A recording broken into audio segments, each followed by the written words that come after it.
Conference. I'm Rebecca Boot, the delegate for Aldridge Brown Hills.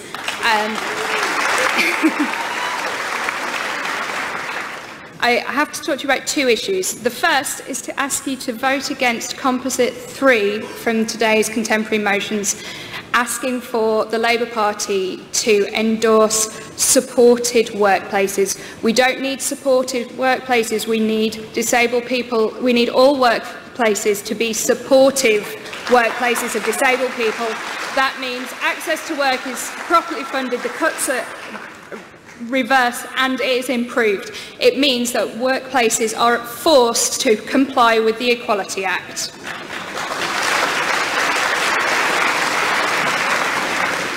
Conference, the second issue I need to talk to you about is related. It's wheelchair funding. Most wheelchair funding comes from the NHS, but this service is underfunded and overstretched. A safe wheelchair which works properly should be a right, not a privilege. Wheelchairs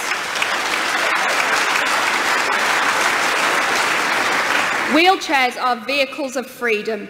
My wheelchair enables me to be here with you today, to go to university and to socialise with my friends.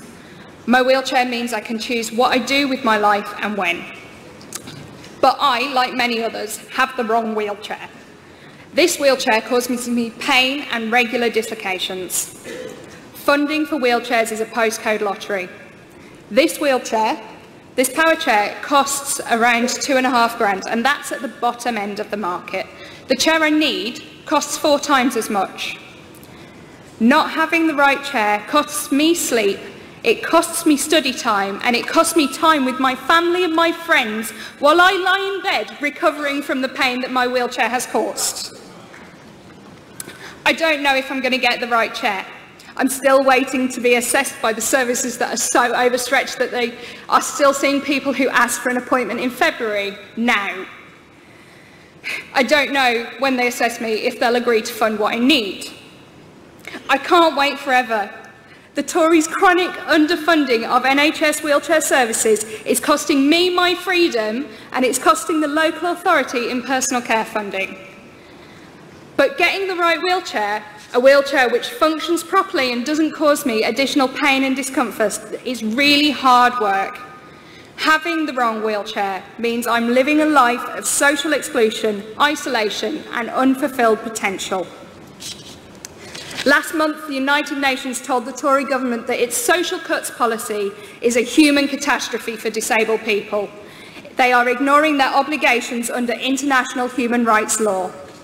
Conference, today I've had to make the difficult decision to crowdfund for a new wheelchair, but that is not acceptable.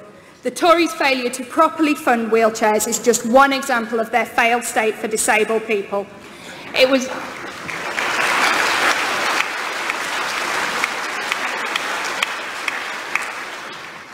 was a Labour government that introduced our Equality Act.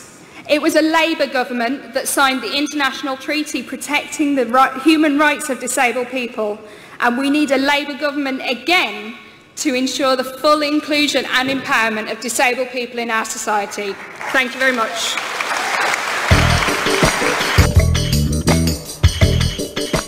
Yesterday you spoke from the main stage about one of the sort of big issues facing you at the moment. You're having to fundraise for your own wheelchair. Just talk me through what exactly is going on. Yeah, so I am a wheelchair user, but this wheelchair is not fit for purpose. It's got no suspension, so I get a lot of pain from it, and it's causing my joints damage.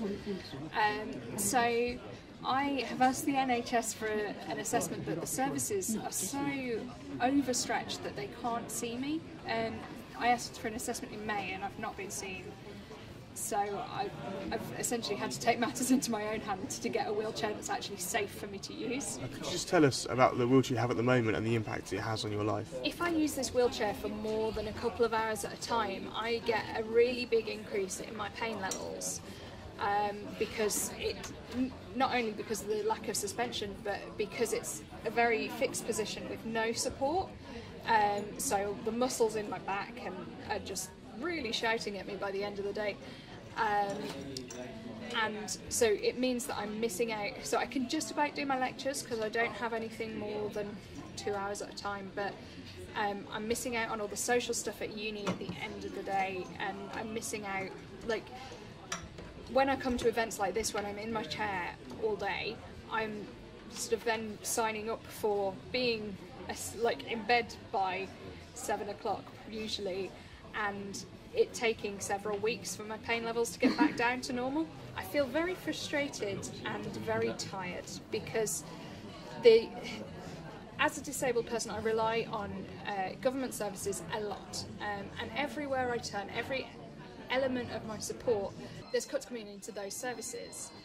So I'm having to fight on every side at the moment, and So it's not only your disability you're having to fight, Yeah. you're having to fight bureaucracy, having to Yeah. fight cuts. I mean, do you think that, I mean, the government would say that these systems, that, you know, they're helping to people actually back to work and these kind of things? What would you say to the ministers who say that? Well, I mean, this wheelchair will eventually interfere with my study. It already does in terms of that I can't sit in the library and study there properly. So that's not helping me to get a job in the future. It's not helping lots of disabled people who could be working if they were able to mobilise properly. I know one person who is a doctor who had to crowdfund a lightweight wheelchair because her shoulders were dislocating when she was pushing the manual chair that the NHS had given her. Seriously? Seriously. A doctor was having to do that? Yeah. And if Theresa May was here right now, sitting where I'm sitting, what would you say to her?